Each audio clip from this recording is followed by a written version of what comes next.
પ્રથમ નમન પરબ્રહ્મણે જે છે એક જ સર્વાધાર, નામ જેનું ઘન સાબજે સહજાનંદ દિશા, સહજાનંદ દિશા. દ્વિતીય નમન ગુરુદેવને જે છે સંકલ્પ શ્રીજીના,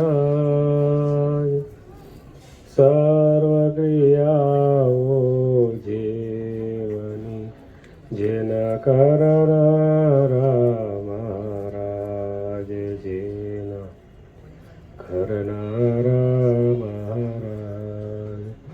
ઓમ શ્રી અક્ષરધામાધિપતિ શ્રી સ્વામિનારાયણ બાપા ભગવતે નમો નમઃ. શ્રી ઘનશ્યામ મહારાજાય નમો નમઃ. શ્રી હરિ કૃષ્ણ મહારાજાય નમો નમઃ. શ્રી સહજાનંદ સ્વામી મહારાજાય નમો નમઃ. શ્રી બાપા શ્રી ભગવતે નમો નમઃ. શ્રી સદગુરુદેવ નમો નમઃ. શ્રી સ્વામિનારાયણ આદ્ય આચાર્ય પ્રવર્તક ધર્મ સનાતન ધર્મ સમ્રાટ પરમ કલ્યાણકારી જીવન પ્રાણ સ્વામી બાપા ભગવતે નમો નમઃ. સ્વામિનારાયણ અથ વચનામૃત ગઢડા પ્રથમ પ્રકરણ. સંવત 1876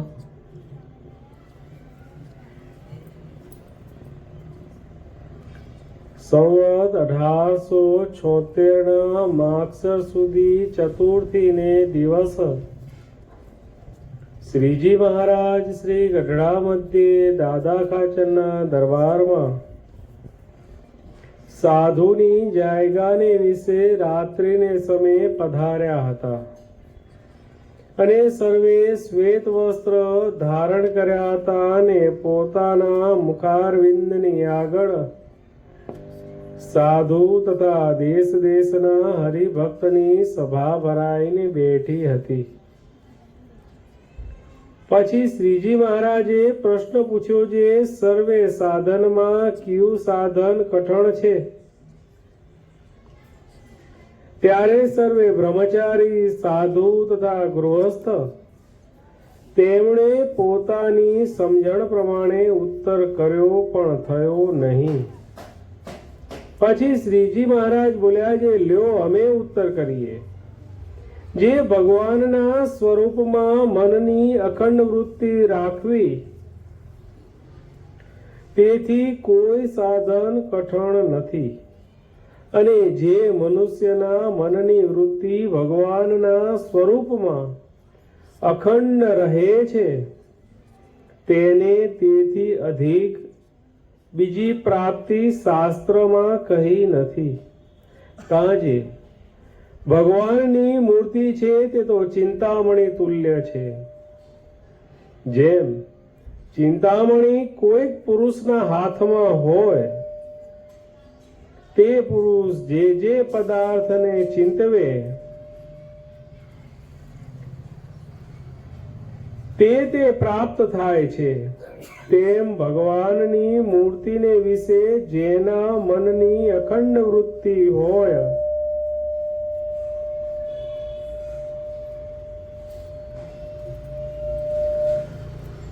તે તો જીવ, ઈશ્વર, માયા ને બ્રહ્મ એમના સ્વરૂપને જો જોવાની ઈચ્છે તો તત્કાળ દેખે છે.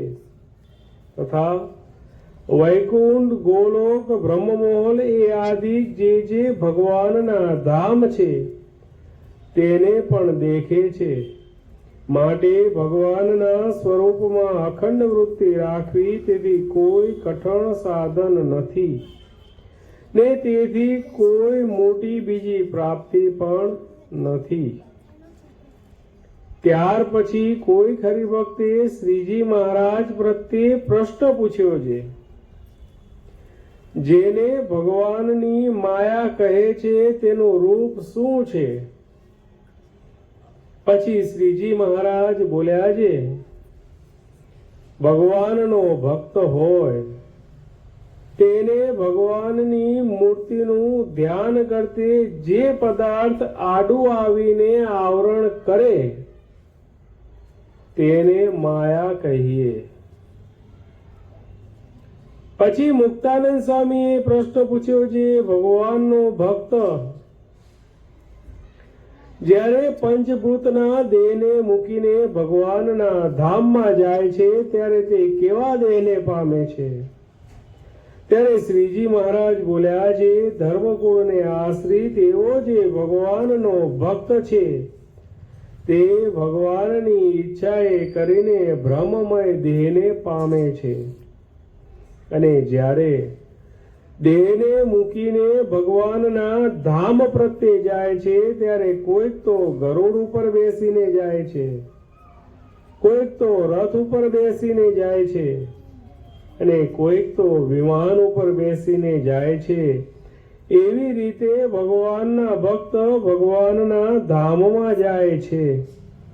તેને યોગ સમાધિ વાળા છે તે પ્રત્યક્ષ દેખે છે. પછી વળી કોઈ હરિભક્તે પૂછ્યું છે, કેટલાક તો ઘણા દિવસથી સત્સંગ કરે છે તો પણ તેને જેવી પોતાના દેહને દેહના સંબંધીને વિશે ગાઢ પ્રીતિ છે તેવી સત્સંગમાં ગાઢ પ્રીતિ નથી થતી. તેનું શું કારણ છે? પછી શ્રીજી મહારાજ બોલ્યા છે, એને ભગવાનનું મહાત્મ્ય સંપૂર્ણ જાણ્યામાં આવ્યું નથી અને જે સાધુને સંગે કરીને ભગવાનનું મહાત્મ્ય પરિપૂર્ણ જાણ્યામાં આવે છે તે સાધુ જ્યારે પોતાના સ્વભાવ ઉપર વાત કરે છે ત્યારે તે સ્વભાવને મૂકી શકતો નથી ને તે વાતના કરનારા જે સાધુ તેનો અવગુણ લે છે. તે પાપે કરીને સત્સંગમાં ગાઢ પ્રીતિ થતી નથી. કાંજે અન્ય સ્થળને વિશે જે પાપ કર્યા હોય તે સંતને સંગે કરીને જાય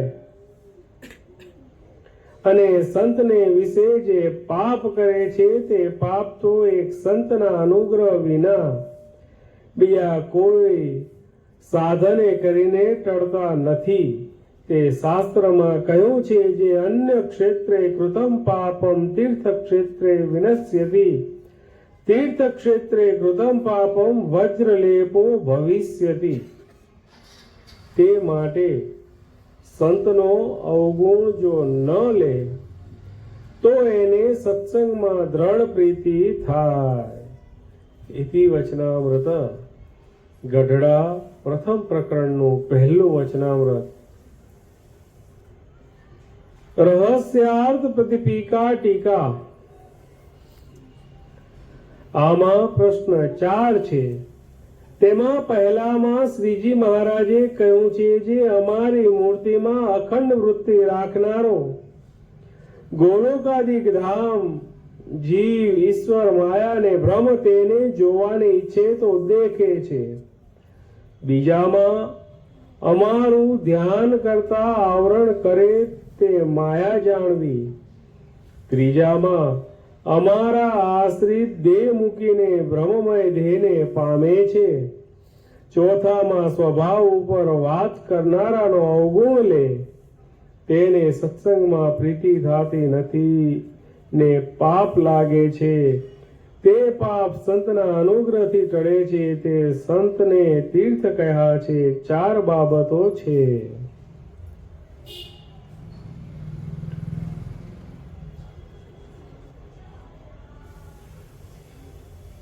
બોલો.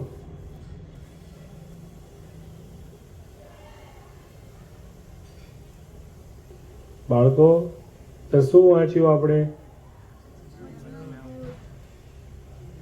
ના શું વંચાણું? કયું વચનામૃત વંચાણું? વચનામૃત વાંચ્યું, વાત સાચી. ચલો એ પ્રશ્ન વાંચો, પણ કયું વચનામૃત વાંચ્યું? આ આપણી થોડીક સિસ્ટમ રહેશે, વાંચીશું પછી પૂછીશું, એ સિસ્ટમ થોડીક રહેશે. કયું વચનામૃત વાંચ્યું? ગઢડાનું, કારિયાણીનું, લોયાનું, જેતલપુરનું, અમદાવાદનું, અસલાલીનું કયું વાંચ્યું? ગઢડાનું. કયું પ્રકરણ હતું? કયું હતું? ગઢડા પ્રથમ પ્રકરણનું પહેલું વચનામૃત. ભગવાન ક્યાં વિરાજમાન હતા? દાદા ખાચરના દરબારમાં. સરસ. હવે પછી ધીરે ધીરે ધ્યાન રાખજો. અહીંયા અનંત કોટી બ્રહ્માંડના અધિપતિ પૂર્ણ પુરુષોત્તમ શ્રી સ્વામિનારાયણ ભગવાન અનંત જીવોના કલ્યાણ કરવાને માટે આ પૃથ્વી લોકો પર પધાર્યા. અને ભગવાને જે આશ્રિત તથા જે મુમુક્ષુ જીવ, ભલે આશ્રિત નહોતા પણ એનામાં મુમુક્ષુતા હતી, એવા જીવોને સુખિયા કરવાને માટે ભગવાન આ લોકમાં મનુષ્ય તન ધારણ કરીને પધાર્યા. ક્યારે પધાર્યા? સંવત 1837 ચૈત્ર સુદ 9 ભગવાન આ લોકમાં પધાર્યા. ભગવાને અનંત જીવોને સુખિયા કર્યા. પોતાના ધામમાં ભગવાન એમને લઈ ગયા. ભગવાન આ લોકમાં પધાર્યા ત્યારે 125 વર્ષ દર્શન દેવાનો સંકલ્પ કરીને ભગવાન આ લોકમાં પધાર્યા. ગુરુદેવ જીવન પ્રાણ સ્વામી બાપા શ્રી સ્વામિનારાયણ ગાદી ગ્રંથ એમાં જે કીર્તન પ્રગટ્યા પોતે પરમ દયાળુ શ્રીજી કૃપાળુ આજ દુખિયા દેખી જીવ માયાના કરવા તેના કાજ અક્ષરધામે વાત કરે છે મુક્તોને શ્રીજી વર કેમ જીવોના કલ્યાણ કરવા બોલો થઈ તત્પર. એ જે આખું કીર્તન ભગવાન અને ભગવાનના ધામમાં રહેલા જે ભગવાનના મુક્ત એમનો જે સંવાદ, એ સંવાદ ગુરુદેવ જીવન પ્રાણ સ્વામી બાપા કીર્તનમાં આખો સંવાદ કાવ્ય સ્વરૂપે અહીંયા આપણને સમજાવે છે. ભગવાન પોતાના ધામમાં મુક્તોને કહે છે કે ચાલો મુનિઓ, ભરતખંડને વિશે આપણે દર્શન દેવાને જઈએ. ત્યારે મુનિઓ કહે કે અમારી ત્યાં શું જરૂર છે? ત્યારે ભગવાન કહે છે કે હંમેશા સજાતિ ને સજાતિમાં હેત થાય ને. નાનું બાળક હોય એને નાનું બાળક મળે એટલે એ બંને રમવા માંડે. એને પૂછવાનું ના હોય કે તારું નામ શું, તારું ગામ શું, તું કયા ધોરણમાં ભણે. પણ બે નાના બાળક છે તો તરત રમવા માંડશે. સજાતિને હંમેશા સજાતિમાં હેત થાય. મનુષ્યને મનુષ્યમાં હેત થાય, પશુને પશુમાં હેત થાય, સજાતિને સજાતિમાં હેત થાય. ભગવાન કહે કે તમે અમારી સાથે ત્યાં પધારો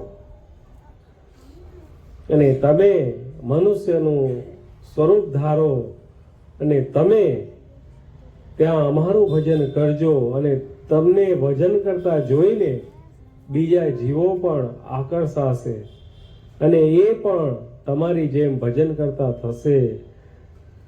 અને જ્યારે તમારી જેમ ભજન કરતા થાય ત્યારે આપણે એમને ખરેખરો જે લાભ, શું લાભ? ભગવાનની મૂર્તિ, ભગવાનનું જે અક્ષરધામ, એમાં જે વાસ, એમાં નિવાસ, એ ખરેખરો લાભ આપણે એમને આપીશું. આ ભગવાનનો સંકલ્પ અને આ જ વચનામૃતમાં પરથારામાં પ્રસંગ એવો છે કે ભગવાનના માતા પિતા કોણ હતા? ધર્મદેવ અને ભક્તિ માતા. બદ્રિકાશ્રમની વિશે નરનારાયણ ઋષિની સભામાં બેઠા છે. નરનારાયણ ઋષિ ભગવાનની કથા વાર્તા કરે છે. એવામાં દુર્વાસા ઋષિ આવે છે. સભાજનો સર્વે વાત સાંભળવામાં મગ્ન છે અને આપણે સૌ જાણીએ છીએ કે દુર્વાસા ઋષિ એટલે ક્રોધની મૂર્તિ. દુર્વાસા ઋષિ આવે છે, સભામાં એમનું સન્માન થતું નથી.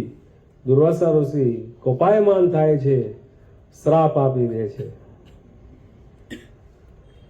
વચનામૃતનો સ્ટાર્ટિંગ જે પરથારો, એમાં આ પ્રસંગ છે. પરંતુ મુખ્ય મુદ્દો એ છે કે ભગવાને સંકલ્પ કર્યો હતો. ભગવાનને આ લોકમાં દર્શન દેવાનો સંકલ્પ ભગવાનનો હતો. આ બધું તો નિમિત્ત. દુર્વાસા ઋષિએ શ્રાપ આપ્યો, પછી બધાએ આજીજી કરી. ધર્મદેવે દુર્વાસા ઋષિને બહુ પ્રકારે વિનંતી કરી. ત્યારે કહ્યું કે મેં એકવાર શ્રાપ આપી દીધો છે, મિથ્યા તો નહીં થાય, પરંતુ એનો હું તમને અનુગ્રહ આપું છું કે તમારી રક્ષા સ્વયં પુરુષોત્તમ નારાયણ તમારે ત્યાં પ્રગટશે અને એ પુરુષોત્તમ નારાયણ તમારી અને આ સર્વે સભાજનોની અસુર થકી રક્ષા કરશે. અને આપણે સૌ જાણીએ છીએ એ પ્રકારે ભગવાન પ્રગટ્યા. કાળીદત્ત ભગવાનને અને ભગવાનના માતા પિતાને ઘણા પરેશાન કર્યા. કૃત્યાઓ મોકલી. જે કંઈ પ્રસંગો આપણે બધાએ સર્વે ઘણીવાર સાંભળ્યા છે અને વાંચ્યા પણ હશે. ત્યારે ભગવાન કહે છે, નરનારાયણ ઋષિ કહે છે કે જો અમે આ શ્રાપને જો મિથ્યા કરવા માટે અમે સમર્થ છીએ, કારણ કે વગર વાંકે શ્રાપ આપ્યો છે, આ શ્રાપને જો ટાળવો હોત તો અમે સમર્થ છીએ, પણ આ જે કંઈ થયું છે એ અમારી મરજીથી થયું છે. એટલે તમે સૌ કોઈ નિશ્ચિંત રહેજો. તમે પૃથ્વીલોકમાં પધારો અને એ જે નરનારાયણ ઋષિ સ્વામિનારાયણ ભગવાન પ્રગટ થયા અને સર્વે અસુર થકી એ સર્વે સભાજનોની રક્ષા કરી. ભગવાન આ લોકમાં પ્રગટ થયા, અનેક જીવોના કલ્યાણ કર્યા, અનેક જીવોને સન્માર્ગે વાળ્યા. ભગવાન આ લોકમાં હયાત હતા ત્યારે કોઈકની કંઈક ભૂલ થાય તો ભગવાન એને તરત જે સમયે જેવી એને કહેવા યોગ્ય વાત હોય તેવી તરત એને કહી દે. હવે એ જે ભગવાન આ લોકમાં 49 વર્ષ 2 માસ ને 1 દિવસ રહ્યા, તો ત્યારબાદ જે મુમુક્ષુજન, જે આશ્રિત જન, જ્યારે ભગવાન આ લોકમાં હયાત હતા ત્યારે સર્વે પોતાની મૂંઝવણ, પોતાની વ્યથા ભગવાનની પાસે વર્ણન કરતા અને ભગવાન એનું સમાધાન કરી આપતા. પરંતુ જ્યારે ભગવાન આ લોકમાંથી અંતર્ધ્યાન થાય તો પછી તે સમયે જે કોઈ મુમુક્ષુ આશ્રિત જન, સંતો, હરિભક્તો, બાઈઓ, ભાઈઓ, કારણ કે જીવન છે, જીવનમાં ચડાવ ઉતાર તો રહેવાના જ, સુખ દુઃખ એ તો રહેવાનું જ. તો તે સમયે આપણા સૌના સુખને માટે એ મૂંઝવણના દિવસોમાં આપણે સમય કેવી રીતે પાસ કરવો, શું કરીએ તો આપણી મૂંઝવણ ઓછી થાય, એ જે તે યોગ્ય ઉપાયો એના માટે ભગવાને આ વચનામૃત, આ જે વચનામૃત શિક્ષાપત્રી આદિ આ જે ગ્રંથ જે રચાણા શેના માટે? ભગવાન તો જ્યારે આ લોકમાં પ્રત્યક્ષ મૂર્તિમાન દર્શન આપતા હતા ત્યારના ભક્તો તો ભગવાનને પૂછીને કરી લેતા હતા, પરંતુ ત્યારબાદ તો એ ભગવાન આ લોકમાંથી અંતર ધ્યાન થયા ત્યારબાદ 4 સ્વરૂપે, કેટલા સ્વરૂપ? 4 સ્વરૂપ. આચાર્ય સ્વરૂપ, મૂર્ત સ્વરૂપ, શાસ્ત્ર સ્વરૂપ અને સંત સ્વરૂપ. 4 સ્વરૂપે ભગવાન અખંડ આ સંસારમાં પોતાના આશ્રિતોના દુઃખ દૂર કરવાને માટે ભગવાન અખંડ આ સત્સંગમાં આ સંસારમાં વિચરે છે. એમાં મદરૂપમ મિતિ મદવાણી. શું? મદરૂપમ મિતિ મદવાણી, અમારી વાણી તે અમારું સ્વરૂપ છે. આ શિક્ષાપત્રી આપણે સૌએ વાંચી, એમાં આ શ્લોક આવે છે. આ જે વચનામૃત એમાં ભગવાન આપણને શું સમજાવે છે? વચનામૃત શરૂઆત ક્યાંથી થઈ?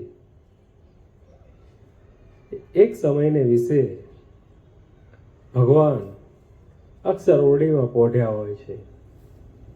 ભગવાન અક્ષર ઓરડીમાં પોઢ્યા હોય છે ત્યારે રાત્રિનો સમય છે. સૌ સંતો પોતપોતાના આસને કોઈ માળા કરે છે, કોઈ ધ્યાન ધરે છે, કોઈ વાંચન કરે છે, કોઈ કીર્તન ગાય છે, કોઈ ચેષ્ટાના પદ ગાય છે. કારણ કે ભગવાને આજ્ઞા કરી. શું આજ્ઞા કરી છે? વ્યર્થ કાળ નિર્ગમવો નહીં. ભક્તિ અને સત્સંગ વિના વ્યર્થ કાળ નિર્ગમવો નહીં. એટલે સર્વે સંતો કોઈ યોગ નિંદ્રામાં પોઢ્યા છે, કોઈ વાંચન કરે છે, કોઈ સત્શાસ્ત્ર વાંચે છે, કોઈ કાવ્ય વાંચે છે, કોઈ માળા કરે છે, કોઈ ધ્યાન કરે છે. એન કેન પ્રકારે ભગવાનને રાજી કરે છે. તે સમયે કોણ? સત્સંગની માં એવા મુક્તાનંદ સ્વામી, સત્સંગની માં એવા મુક્તાનંદ સ્વામી સંતોના ઉતારામાં હાથમાં વાજિંત્ર લઈને કીર્તન ગાય છે. ભગવાન અક્ષરઓરડીમાં પોઢ્યા છે. રાત્રિનો સમય છે, એકદમ શાંત વાતાવરણ છે. મુક્તાનંદ સ્વામી કીર્તન ગાય છે. ભગવાન અક્ષરઓરડીમાં વિરાજમાન છે. ભગવાને જે હજુરની સેવામાં રહેલા પાર્ષદોને કહ્યું કે અત્યારે આ કીર્તન કોણ ગાય છે? અત્યારે આ કીર્તન કોણ ગાય છે? તપાસ કરો. ત્યારે એ જે પાર્ષદ એમને ભગવાનને ડાયરેક્ટ જવાબ આપી દીધો, પૂરેપૂરી તપાસ કરી નહીં, કે મહારાજ આ તો બ્રહ્માનંદ સ્વામી કીર્તન ગાતા હોય એવું લાગે છે. મહારાજ કે ના હોય, આ બ્રહ્માનંદ સ્વામીનો અવાજ નથી. તમે પૂરેપૂરી તપાસ કરો. બીજા પાર્ષદને મોકલ્યા, પરંતુ મહારાજને બરોબર સંતોષકારક જવાબ મળ્યો નહીં. એટલે મહારાજ સ્વયં આસનમાંથી ઉઠ્યા અને ભગવાન સંતોના અવતારાની મધ્યે ભગવાન ગયા. અને એ મુક્તાનંદ સ્વામી ભગવાનની મૂર્તિમાં તલ્લીન થઈને કીર્તન બોલી રહ્યા છે. ભગવાન ત્યાં શાંતિથી ઊભા ઊભા સાંભળે છે. ભગવાન શું કહે છે? મારો ભક્ત જ્યારે કીર્તન ગાય તો હું શાંતિથી સાંભળું છું, અને જ્યારે મારો ભક્ત ઝૂમે છે ત્યારે એની ભેગો હું ઝૂમું છું. ભગવાન એ કીર્તન શાંતિથી સાંભળે છે. કીર્તન પૂરું થયું, પદ પૂરા થયા, અને જ્યાં મુક્તાનંદ સ્વામી આંખ ખોલી, મુક્તાનંદ સ્વામીએ આંખ ખોલી, ત્યાં તો સામે સ્વયં પુરુષોત્તમ નારાયણ સ્વામિનારાયણ ભગવાન એ મુક્તાનંદ સ્વામીને ત્યાં દર્શન આપે છે. મુક્તાનંદ સ્વામી ઘેલા ઘેલા થઈ જાય છે, ભગવાનના ચરણમાં નમી પડે છે. ભગવાન એ કીર્તનથી એટલા પ્રસન્ન થયા, ભગવાને મુક્તાનંદ સ્વામીને વાંકા વળીને ઉપાડી લીધા અને પાથમાં ઘાલીને ભગવાન મળ્યા. આ બાજુ બીજા બધા સંતો હતા, મહારાજ આવ્યા, મહારાજ આવ્યા, મહારાજ આવ્યા, બધા તરત ભેગા થઈ ગયા. અને જ્યાં બધા તરત ભેગા થયા, કોઈ કે ભગવાન માટે ઢોલિયો ઢાળ્યો, કોઈ ભગવાનને માટે ગાદી તકિયા બિછાવ્યા, અને ભગવાન ત્યાં વિરાજમાન થયા. જગ્યા કઈ હતી? સંતોની જાયગા, સંતોનો ઉતારો. એ સંતોના ઉતારા મધ્યે ભગવાન આવીને વિરાજમાન છે. ત્યારે આ સૌ પ્રથમ પ્રશ્ન, એ તિથિ કઈ હતી? એ ઈસવીસન સંવત કઈ હતી? 1876 માગસર સુદ ચતુર્થી, રાત્રિનો સમય, અને જાયગા કઈ જગ્યાએ? સંતોના ઉતારાની મધ્યે. ત્યાં વચનામૃતનો પ્રાદુર્ભાવ થયો, ને ત્યાં ભગવાને કહ્યું કે સર્વે સાધનમાં કઠણ સાધન કયું છે? બોલો, સર્વે સાધનમાં કઠણ સાધન કયું છે? ભગવાનના સ્વરૂપમાં મનની અખંડ વૃત્તિ રાખવી સર્વે સાધનમાં કઠણ સાધન છે. ભગવાનના સ્વરૂપમાં મનની અખંડ વૃત્તિ રાખવી સર્વે સાધનમાં કઠણ સાધન આ છે. અહીંયા ભગવાન આ વાત, આ પ્રશ્ન અહીંયા કહે છે. અને જેને ભગવાનના સ્વરૂપમાં અખંડ વૃત્તિ રહે છે, તો એને આ સંસારમાં એનાથી બીજી કોઈ અધિક પ્રાપ્તિ આ સંસારમાં છે નહીં, કે જે અખંડ ભગવાનની મૂર્તિમાં રાચે છે. પરંતુ એ થવું અઘરું છે, અશક્ય નથી. શું? અશક્ય નથી, છે શક્ય, પણ અઘરું છે. અત્યારે 10મા અને 12માની એક્ઝામ ચાલે છે. એ જે વિદ્યાર્થી, કોઈકને 50% આવે, કોઈકને 60 આવે, કોઈને 70 આવે, કોઈને 80, કોઈને 90. કોઈકને પૂછો પેપર કેવું હતું? અઘરું હતું. કોઈકને પૂછો કેવું હતું? મીડિયમ હતું. કોઈકને પૂછો કે સાવ ઇઝી હતું. કોને કેટલું ધ્યાન દઈને એનું પઠન પાઠન કર્યું છે એના ઉપર એનું નક્કી થાય. 70%, 80%, 90% લાવવા છે, આવે ખરા, અશક્ય નથી, છે શક્ય. પરંતુ એના માટે જે મહેનત એ કરવી જરૂરી છે, અને જે જેવી મહેનત કરશે એ પ્રમાણે એનું રિઝલ્ટ એને મળશે. જેટલો ગોળ નાખો એટલું ગળ્યું થાય. ગુજરાતી કહેવત છે ને, જેટલું ગોળ નાખો એટલું ગળ્યું થાય. મહેનત કરવી ન હોય, ધ્યાન રાખવું ન હોય, અને 70% કે 80% કે 90% જો જોઈતા હોય તો ક્યાંથી આવે? આ લોકનું એક ભણતર, આ લોકનું ભણતર તમને કેટલા વર્ષ કામ આવશે? મેક્સિમમ 100 વર્ષ. એમથી આગળ તો મનુષ્યનું જીવન જ નથી. આ લોકનું એક ભણતર, આ લોકની એક ડિગ્રી, ડોક્ટર, વકીલ, એન્જિનિયર, જે કંઈ, એ મેળવવા માટે પણ જો આટલી મહેનત કરવી પડે છે, તો આ તો દિવ્ય, આ જે ભણતર છે એ દિવ્ય છે, અલૌકિક છે. તો એને મેળવવા માટે જે શ્રેષ્ઠ વસ્તુ મેળવવી હોય તેની મહેનત પણ ઘણી હોય. જેમ સોનું છે, સોનાની કિંમત કેટલી, પરંતુ સોનાને પરીક્ષા કેટલી આપવી પડે ભાઈ? ભઠ્ઠીમાં ઉકાળે,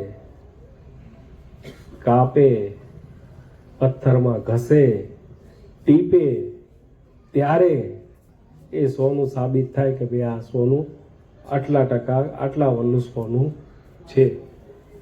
પરંતુ લોખંડને કે એલ્યુમિનિયમને કઈ એક્ઝામ આપવી પડે ખરી ભાઈ?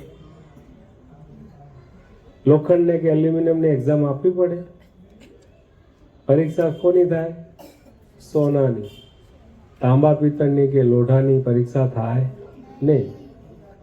હવે આપણે કેવા થવું છે? બધાએ પોતપોતાની છાતી ઉપર હાથ મૂકીને વિચારવાનું કે આપણે કેવા થવું છે? સોના જેવા થવું છે કે તાંબા પિત્તળ જેવા થવું છે? સોના જેવા જો થવું હોય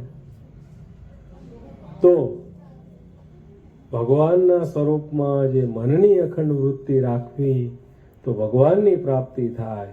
એમ જો તમે અભ્યાસમાં જ્યારે શિક્ષક ભણાવે ત્યારે એકાગ્ર ચિત્તે ભણે, ત્યારબાદ ઘરે આવીને નિત્ય નિયમસર એનું પઠન પાઠન કરે તો એને એ પ્રમાણે જે કંઈ માર્ક્સ તો એને મળે. બાકી મારી જેમ લેઝી થઈને પડ્યા હોય કે રમવામાંથી ઊંચા ના આવતા હોય, આઈપીએલ જોતા હોય, વર્લ્ડ કપ જોતા હોય, જે જોવે એમાં ને એમાં પડ્યા હોય તો શું રિઝલ્ટ આવે ભાઈ? કાંઈ ના આવે. એટલે અહીંયા આગળ ભગવાન આપણને વચનામૃતમાં કહે છે કે જો જીવનમાં આપણે ધ્યાન દઈને સિદ્ધિ તેને જય વરે જે પરસેવે નહાય, સિદ્ધિ તેને જય વરે જે પરસેવે નહાય, જે પરસેવો પાડે ને તો સિદ્ધિ એક દિવસ જરૂર એને મળે ને મળે. આવી સિદ્ધિ આ જે વચનામૃતમાં ભગવાનના સ્વરૂપમાં મનની અખંડ વૃત્તિ રાખવી, એ જે પ્રશ્ન આ વાત ઉપર ગુરુદેવ જીવન પ્રાણ સ્વામી બાપા એમની વાતમાં દ્રષ્ટાંત આપે છે સિદ્ધાનંદ સ્વામીનું. ભગવાનના સમયના એક સંત સિદ્ધાનંદ સ્વામી, એ જે સિદ્ધાનંદ સ્વામી એનો જો આપણે પૂર્વનો ઇતિહાસ જોઈએ તો શંખેશ્વરની બાજુનું મુંજપુર ગામ અને મુંજપુર ગામના એ સંઘા પટેલ પૂર્વે સ્વામિનારાયણ સંપ્રદાયના સત્સંગી હતા નહીં, શિવ સંપ્રદાયમાં હતા. એ સંઘા પટેલને નાનપણથી જેવો સંકલ્પ કે આ દેહ કરીને જો ભગવાન મળે તો આ દેહ કામનો, બાકી તો આપણું જીવન આખું વ્યર્થ. પુત્રના લક્ષણ પારણામાં, વહુના લક્ષણ બારણામાં. મુમુક્ષુતા હતી બાળપણથી જ. આ અખંડ વિચાર મનમાં રમ્યા કરે. જેવા તેવા છોકરાઓની સોબત ગમે નહીં. નાનપણથી જ ભગવાનના દેવ દર્શન, કથા વાર્તાનો એમને આગ્રહ વધારે રહે, એ જ વસ્તુ વધારે ગમે.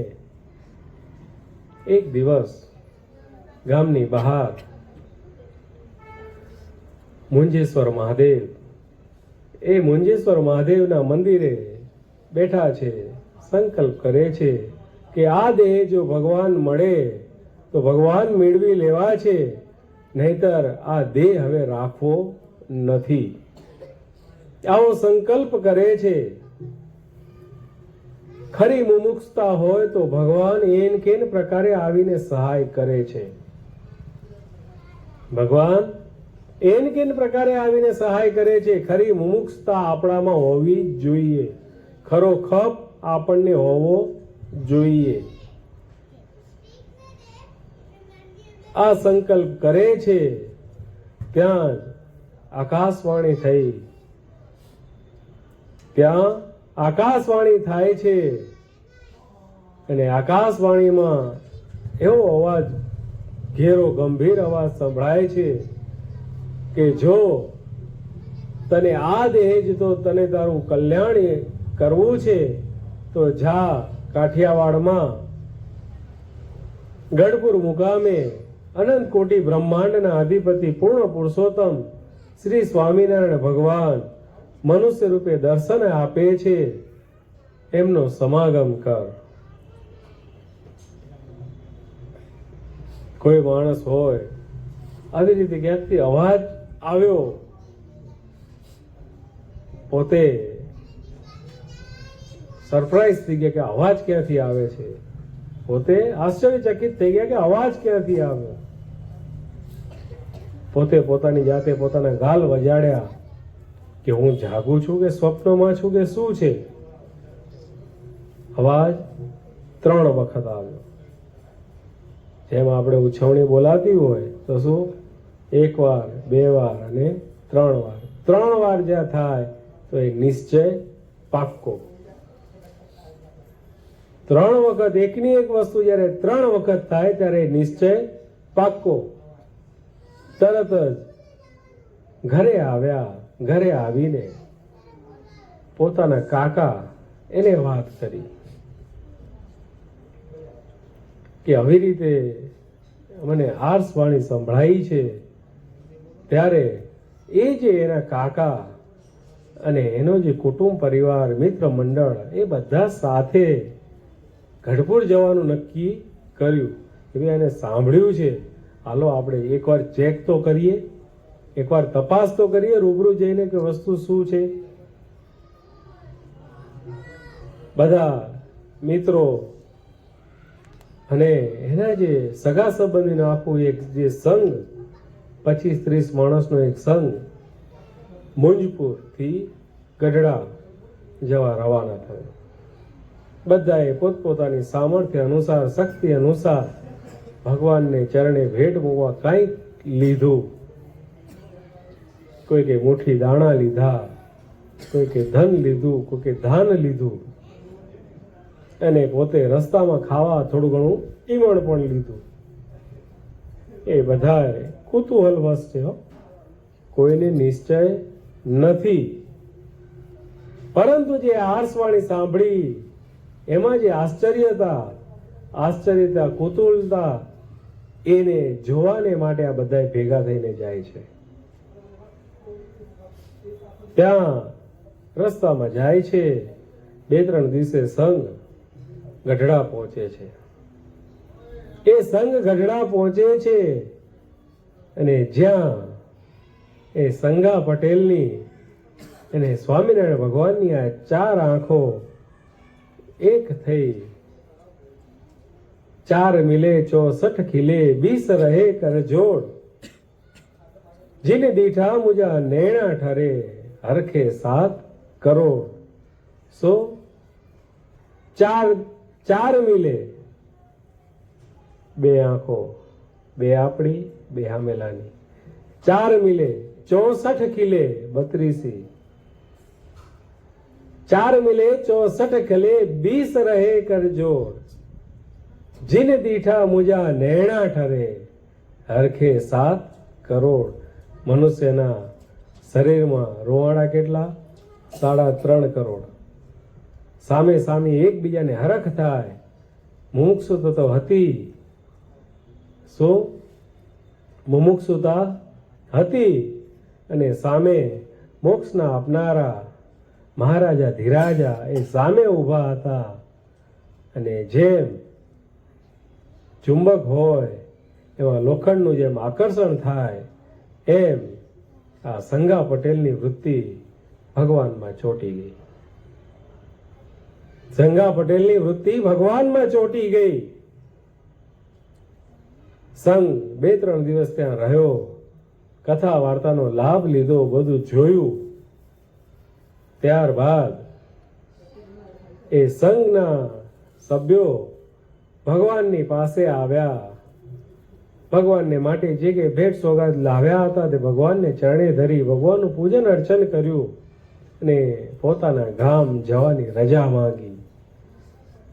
પોતાના ગામ જવાની રજા માંગી.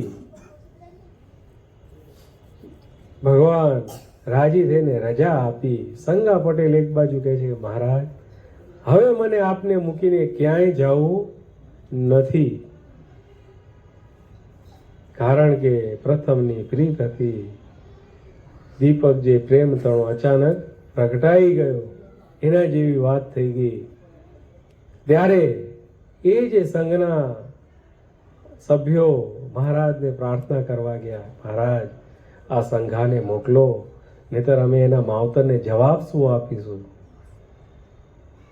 ત્યારે મહારાજે સંગા પટેલને બોલાવ્યા અને કહ્યું, ભક્ત તમે ઘરે જાઓ. એટલે એ ભક્તે પોતાની પાસે જે પોતાની હાથ ખર્ચી માટે જે કંઈ લાવ્યા હતા બધું સર્વ સમર્પણ ભાવે ભગવાનના ચરણે ભેટ મૂકી. ભગવાને એમાંથી 6 રૂપિયા પાછા ભગતને આપ્યા. એ ભક્તને આપ્યા અને કહ્યું કે હમણે રાખો, તમને ખર્ચી તરીકે કામ આવશે. ભગવાનની આજ્ઞા થતા સંગા પટેલ સંઘની સાથે પોતાને ગામ મુંજપુર આવવા નીકળે છે. પરંતુ બે અહીંયા છે, બે સંઘની સાથે છે, પણ પોતાનું જે મન, પોતાનું જે ચિત્ત એ તો ભગવાનના ચરણે જ છે.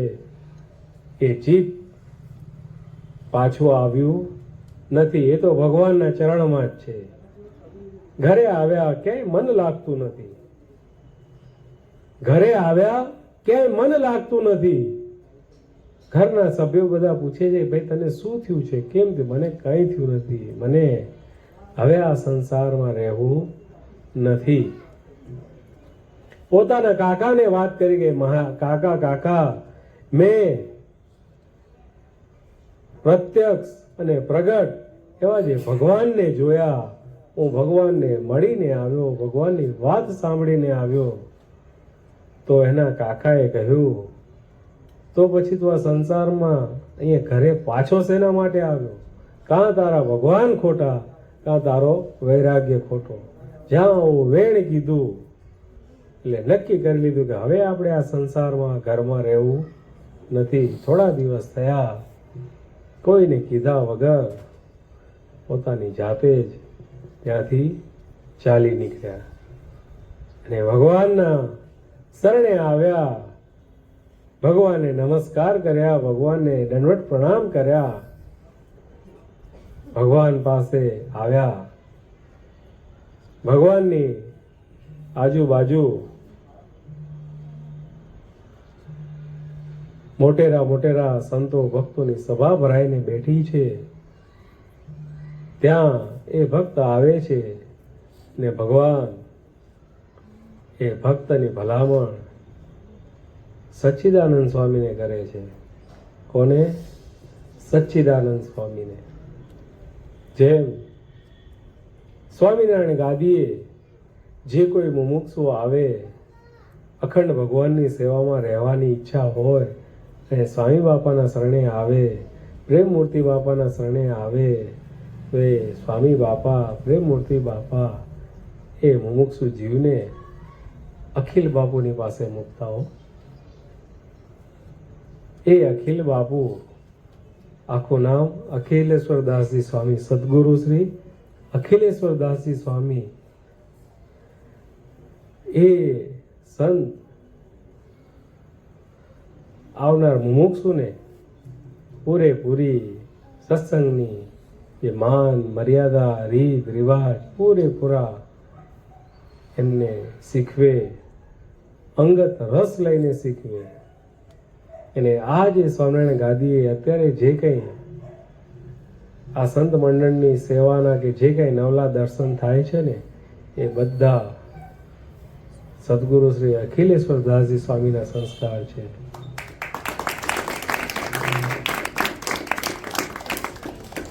એ અખિલ બાપુને ક્યારેય કોઈ ભૂલી શકે નહીં. નાનામાં નાનો સંત હોય, મોટામાં મોટો સંત હોય, જીવન છે. જેમ ગૃહસ્થ આશ્રમમાં સુખ દુઃખના દિવસો આવે, એમ ત્યાગાશ્રમમાં પણ સુખ દુઃખના દિવસો આવે. બહારથી સુખ દુઃખ નથી આવવાનું, પણ પોતાનું જે અંતર, પોતાના અંતરમાં સુખ દુઃખ કંઈક થાય ત્યારે એ નાનામાં નાનો સંત હોય કે મોટામાં મોટો સંત હોય, એ સદગુરુ શ્રી અખિલ બાપુના પાસે જાય ને અખિલ બાપુ એનું સમાધાન કરી આપે. એવા જે અખિલ બાપુ, એમને આ સ્વામિનારાયણ ગાદીના જે સંત પાર્ષદ મંડળ એને ખૂબ ખૂબ તૈયાર કર્યા છે. એમ અહીંયા આગળ ભગવાન એ સંગા પટેલને સચ્ચિદાનંદ સ્વામીને સોંપે છે અને કહે છે કે આમને તમે સત્સંગના રીતિ રિવાજ, સત્સંગના નીતિ નિયમ એનાથી એમને તમે માહિતગાર કરજો. અને ભક્તને પણ કહ્યું કે ભગવાનનો મહિમા સમજજો, ભગવાનની વાતો સાંભળજો, સેવા કરજો. ભગવાને આજ્ઞા કરી ભક્તને. ભક્ત સ્વામી પાસે ગયા. સ્વામી સચ્ચિદાનંદ સ્વામી આપણે સૌ જાણીએ છીએ એ વાડી સંભાળતા. સચ્ચિદાનંદ સ્વામી વાડી સંભાળતા. સવારે મંગળા આરતીમાં દર્શન કરીને વાડીએ જાય. ભગવાન માટે નિત્ય નવા નવા ફૂલ શાકભાજી એ સર્વે વાડીમાં વાવે અને એની માવજત એ કોણ કરતા? સચ્ચિદાનંદ સ્વામી. અને સ્વામિનારાયણ ગાદીએ ગુરુદેવ જીવન પ્રાણ સ્વામી બાપાના સંત મંડળમાં એવા એક સંત ઘનશ્યામ ચરણ સ્વામી, ઘનશ્યામ બાપુ. એ ઘનશ્યામ બાપુ ગુરુદેવ જીવન પ્રાણ સ્વામી બાપાએ જે ગૌશાળા સ્થાપી હતી, જેમ સચ્ચિદાનંદ સ્વામી વાડી સંભાળતા, એમ એ ઘનશ્યામ ચરણ સ્વામી, ઘનશ્યામ બાપુ ગૌશાળા સંભાળતા. ને એ જે સંત, એમની જે સુરવીરતા, એવી સુરવીરતા જેમ ભગવાનના સમયમાં ભગુજી પાર્ષદ, એમની જે સુરવીરતા, એવી ને એવી સુરવીરતાના જે દર્શન કરવા હોય ને, ઘનશ્યામ બાપુ. એ ઘનશ્યામ બાપુ એટલા સુરવીર. અહીંયા આગળ સંગા પટેલને સચ્ચિદાનંદ સ્વામી ભગવાનનો મહિમા સમજાવે છે, સત્સંગનો મહિમા સમજાવે છે. અને સાથે સાથે સેવા અને ભક્તિ બંને જોઈએ. સેવા અને ભક્તિ બંને જોઈશે. સર્વે પોતાના અંતરમાં હાથ મૂકીને વિચારજો. જ્યારે માળા કરવા બેસીએ ત્યારે આપણું મન કેટલા ચાળા કરે છે. જ્યારે માળા કરવા બેસીએ ત્યારે જ એ મન ચાળા કરવાનું ચાલુ કરે. હાથમાં માળા લીધી અને મને ચાળા કરવાનું ચાલુ કરી દે. જે વસ્તુનો તમને સંકલ્પ ન હોય, જે વસ્તુનો તમને વિચાર પણ ન હોય, એ વસ્તુને એ વિચારો તમારા મનમાં આવીને બેહી જાય અને તમને ચકડોળે ચડાવે. 5 મિનિટ જો ભગવાનની પાસે આંખ બંધ કરીને બેસવું હોય ને, તો એ મન આપણને બેસવા દે નહીં. કાં ઊંઘ આવે અને કાં વિચારે ચડાવી દે, પણ 5 મિનિટ પણ ભગવાનનું ધ્યાન પૂરું થવા દે નહીં. ભગવાનનું પુસ્તક વાંચવા બેસીએ સીધી ઊંઘ આવવાની ચાલુ થાય. છાપો વાંચો, મોબાઈલ જુઓ, ફેસબુક જુઓ, ઇન્સ્ટાગ્રામ જુઓ, રીલો જોઈ રાખો 4 કલાક સુધી, ઊંઘ ના આવે. પણ જો કોઈ ધાર્મિક પુસ્તક હાથમાં લીધું અને વાંચવાનું ચાલુ કરો, તરત ઝોકા ચાલુ થાય. આ બધાએ પોતપોતાના જીવનમાં અનુભવ કર્યા હશે. કોઈ કે ન કે, પણ અનુભવ તો બધાને થયા જ હશે. પરંતુ જે સેવા, જ્યારે સેવા કરીએ ને ત્યારે આપણું અંતર પણ ચોખ્ખું થાય અને ભગવાનમાં સહેજે સહેજે વૃત્તિ પણ રહે. કોઈ એમ કહેતો હોય કે હું શાંતિથી ખૂણામાં બેસીને માળા ફેરવીશ અને ભગવાનનું ધ્યાન કરીશ, તો એ શક્ય જ નથી. એ વસ્તુ શક્ય નથી. ક્યાં સુધી? તો જ્યાં સુધી એની સ્થિતિ નથી થઈ, એની પાત્રતા થઈ નથી, ત્યાં સુધી એ શક્ય નથી. સાધન દશાવાળા મુમુક્ષુને એ વસ્તુ શક્ય નથી. જેવો એ બેસશે ને એનું મન એને ચાળા કરશે, ચાળા કરાવશે ને ચકડોળે ચડાવશે. માટે સેવા અને સેવાની સાથે જે ભક્તિ,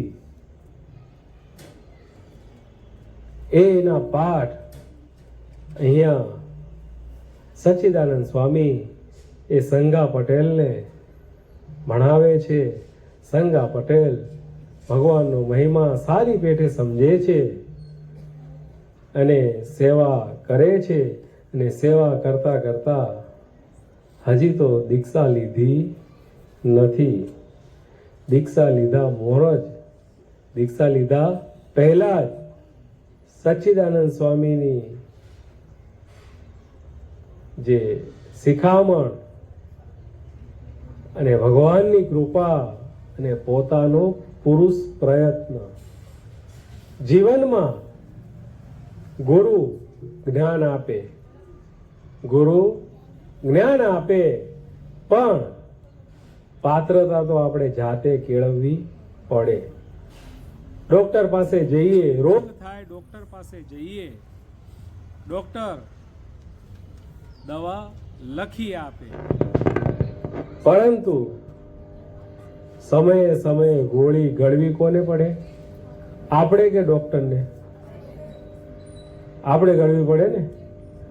એમ જીવનમાં જો પાત્રતા કેળવવી હોય તો ગુરુનું જ્ઞાન અને આપણો પુરુષ પ્રયત્ન, એ બંને જ્યારે બરોબર થાય ત્યારે પાત્રતા કેળવાય, ત્યારે સફળતા મળે. અને ભગવાનની કૃપા, ગુરુનું જ્ઞાન અને પોતાનો પુરુષ પ્રયત્ન, એના પરિપાક રૂપે સંગા પટેલ જ્યારે કોસ હાકે, 100 કોસ હાકે, ત્યારે ભગવાનના ડાબા ચરણનું ધ્યાન કરે. બીજા 100 કોસ હાકે ત્યારે ભગવાનના જમણા ચરણનું ધ્યાન કરે. આટલી સિદ્ધિ એમને સાધુ થયા પૂર્વે એમને મેળવી લીધી હતી. કેટલી મુમુક્ષુતા હવે આપણામાં કેટલી છે? આપણે બધાએ પોતપોતાની છાતી પર હાથ મૂકીને વિચારીએ કે આપણે ભગવાનને મેળવવા માટે કેટલો પ્રયત્ન કરીએ છીએ. એની કમ્પેરમાં, એની પ્રમાણે જોવા જઈએ તો તમે કે અમે, આપણે એવાનો કોઈ પ્રયત્ન કરી શકતા નથી.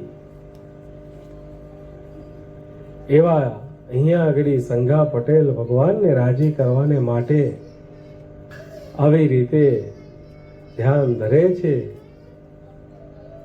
અને ભગવાનને રાજી કરે છે. હજી તો આ દીક્ષા લીધા પહેલાની આ વાત છે. આખ્યાન બહુ લાંબુ છે અને આપણો સમય અહીંયા થઈ ગયો છે. તો ભગવાન બાપા, સ્વામી બાપાને આજના પ્રસંગે પ્રાર્થના કરીએ, હે ભગવાન, હે બાપા, હે સ્વામી બાપા, હે પ્રેમમૂર્તિ બાપા, હે વર્તમાન આચાર્ય સ્વામી શ્રી મહારાજ, અમારા જીવનમાં એવી દિવ્ય બળ, બુદ્ધિ, શક્તિ, ભક્તિ આપજો. આપના ધામમાંથી પધારેલા સાચા સંતનો, આપના ધામમાંથી પધારેલા જે સાચા ભક્તનો આ સ્વામિનારાયણ ગાદીનો ખૂબ ખૂબ મહિમા સમજીએ ને ખૂબ ખૂબ સેવા કરતા રહીએ એવી દિવ્ય બળ બુદ્ધિ શક્તિ ભક્તિ આજના પ્રસંગે અમને આપજો. હવે આપણને શ્રી સ્વામિનારાયણ મંદિર વડોદરા, શ્રી સ્વામિનારાયણ મંદિર સુરત, એમના જે મહંત એવા શ્રી સનાતન સ્વરૂપ સ્વામી ભગવાનની વાત આપણને કરશે, તો આપણે સાંભળીએ. શ્રી સનાતન સ્વરૂપ સ્વામી. અક્ષરધામના અધિપતિ સ્વામિનારાયણ બાપા, આપના ગોપાળ બાપા, દેવણુ બાપા, શ્રી સ્વામિનારાયણ ગાદીના આદ્ય આચાર્ય પ્રવર જીવનપૂર્ણ શ્રી મુક્તજીવન સ્વામી બાપા, પ્રેમમૂર્તિ આચાર્ય સ્વામીજી મહારાજ, જ્ઞાન મહોદય શ્રી જીતેન્દ્ર પ્રિયદાસજી સ્વામીજી મહારાજ, તેમજ સંતોને વાલા હરિભક્તો, આજની આ કારણ સત્સંગની સભા નિકોલ મુકામે જ્યારે ચાલી રહી છે ત્યારે અહીંયા મહારાજે વચનામૃતની અંદર આપણને સમજાવ્યું કે ભગવાનના સ્વરૂપને અખંડ વૃત્તિ રાખવી. કઠણમાં કઠણ કયું સાધન છે બંધુઓ? કે ભગવાનના સ્વરૂપમાં મનની અખંડ વૃત્તિ રાખવી એ જ કઠણમાં કઠણ સાધન છે. મન છે ને બંધુ એ માકડા જેવું છે. તમે 2 મિનિટ જો આંખો બંધ કરો અને પછી વિચારો કે આપણું મન ક્યાં જાય છે. માકડું એક જગ્યાએ કોઈ દિવસ બેસી શકતું નથી. આપણે પણ આંખો બંધ કરીએ ભગવાનને રાજી કરવાને માટે તો ક્યાંય ને ક્યાંય પહોંચી જઈએ.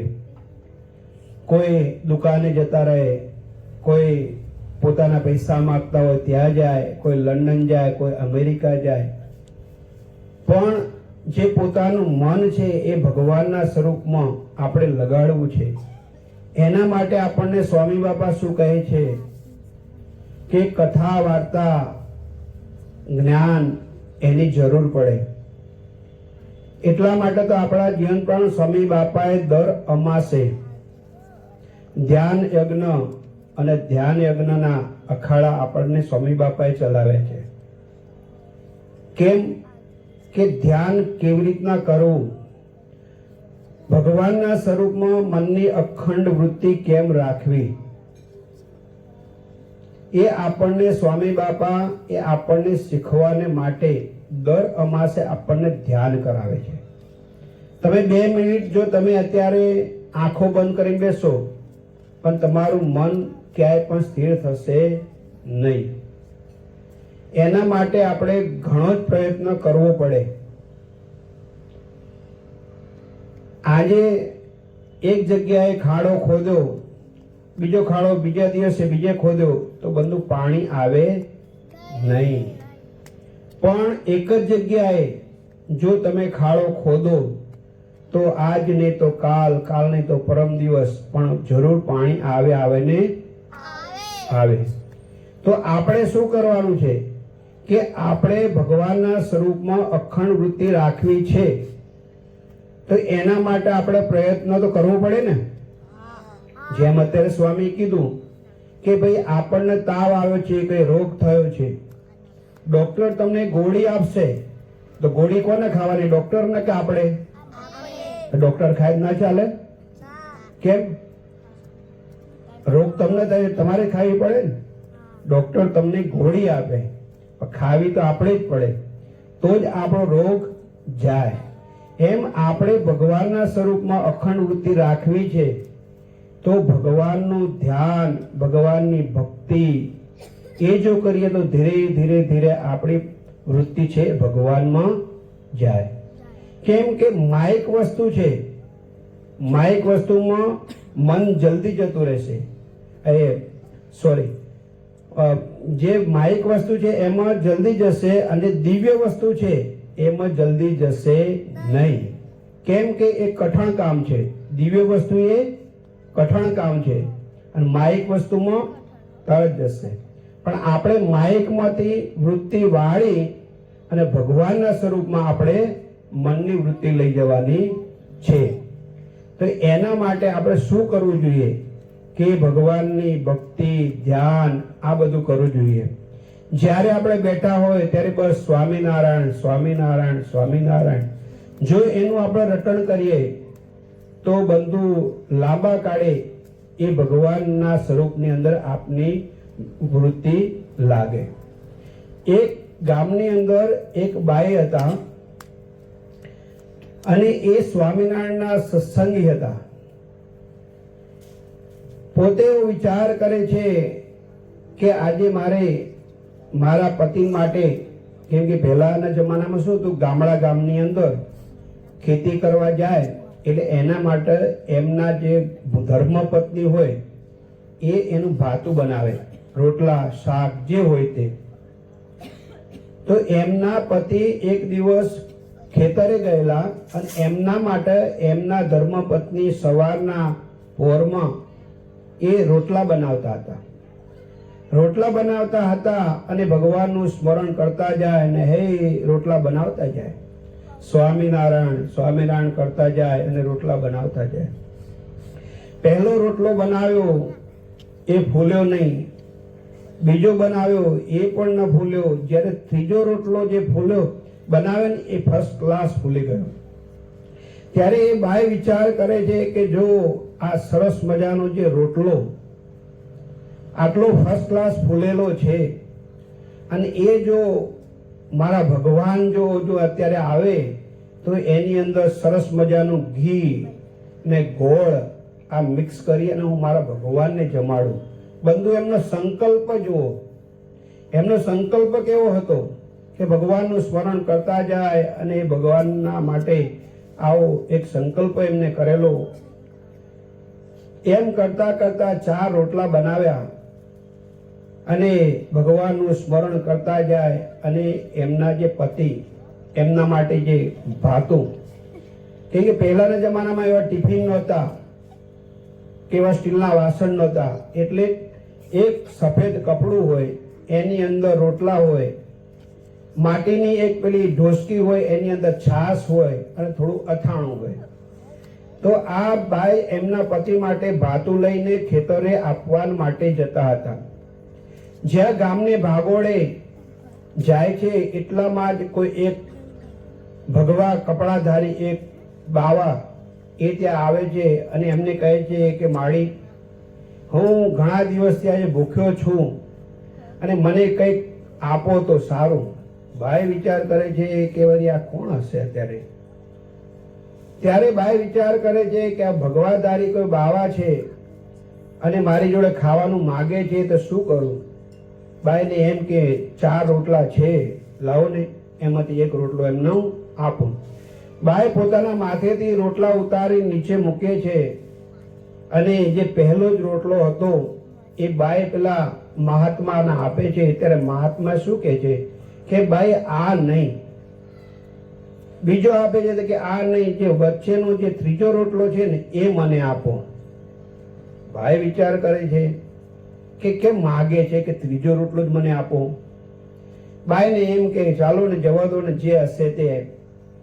બાઈએ ત્રીજા નંબર જો ફૂલેલો રોટલો એમને આપ્યો, થોડી છાશ આપી અને બાઈ તો પછી એનું જે ભાતું હતું બાંધીને એ ખેતરે એમના પતિ માટે જ્યારે જાય છે ત્યારે ખેતરના છેડે એમના પતિ ત્યાં બેઠા હોય છે અને બાઈ ભાતું લઈને જાય છે. બંને જણા તે બેઠા હોય છે અને એમના માટે જે ભાતું ખોલે છે અને પછી બાઈ એમના પતિને કહે છે કે આજે મેં ભગવાન માટે સરસ મજાનો જે રોટલો બનાવ્યો હતો અને ફૂલેલો તો તમારી માટે હું લાવતી હતી, પણ વચ્ચે કોઈ મહાત્મા આયા, એની માગ્યો એને આપી દીધો. કે હા, તેમને આપી દીધું કે હા. તો શું સંકલ્પ કર્યો હતો? તો કે મેં એવો સંકલ્પ કર્યો હતો કે જો આ રોટલો ફૂલેલો ફર્સ્ટ ક્લાસ છે, જો ભગવાન જ્યારે અહીંયા આવે તો એમનો જમાડો. ત્યારે એના પતિના મનની અંદર એવી લાઈટ થઈ ગઈ કે ના માનો કે ના માનો. થોડી જ વાર બંને જણા વાતો કરે છે ને પેલા મહાત્મા ત્યાં આવે છે અને બંને જણા પેલું ભાતું જમે છે અને ભગવાને દિવ્ય રૂપે એમને દર્શનદાન દીધા. બંધુઓ, એ બાઈનો જે સંકલ્પ હતો કે મારે આ ફૂલેલો રોટલો ભગવાનને જમાડવો છે, તો એક મહાત્મા રૂપે કરીને ભગવાન ત્યાં પધાર્યા અને એમનો જે સંકલ્પ હતો બાઈનો, એ સંકલ્પ બાઈનો ભગવાને પૂરો કર્યો. મારું કહેવાનો હાથ એટલો છે કે ભગવાને જ્યારે વચનામૃતની અંદર હતા કીધું કે ભગવાનના સ્વરૂપમાં અખંડ મનની અખંડ વૃત્તિ રાખવી એ કઠણ કામ છે. પણ બંધુઓ, જો આ બાઈએ સ્વામિનારાયણ ભગવાનનું ભજન કરતા કરતા કરતા કરતા અખંડ વૃત્તિ રાખતા જો કર્યો હતો, ત્યારે બંધુઓ વિચાર કરો કે એમનો જે સંકલ્પ હતો એ ભગવાને એમનો પૂરો કર્યો.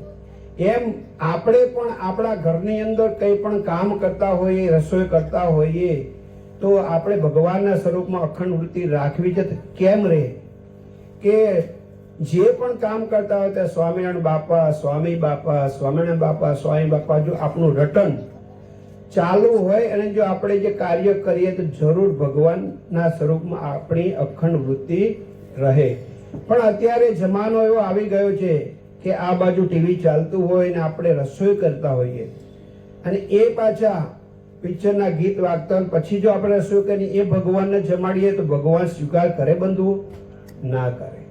કેમ કે આપણે ભગવાનને રાજી કરવા માટે, ભગવાનના માટે આપણે થાળ બનાવીએ છીએ.